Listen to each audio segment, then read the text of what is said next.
Hi guys, welcome back with me again in this channel.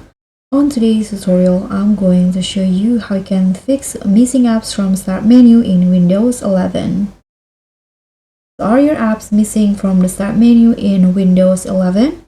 Don't panic, I'll show you how to bring them back in just a few simple steps.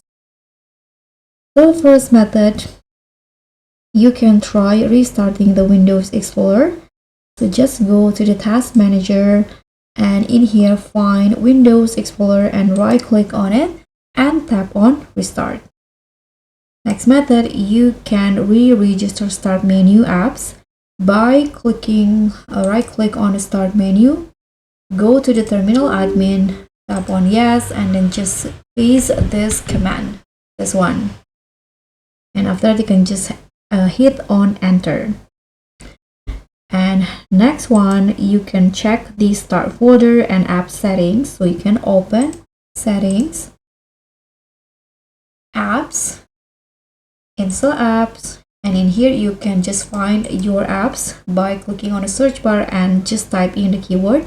If it's there, you can just right click and then choose to pin to start.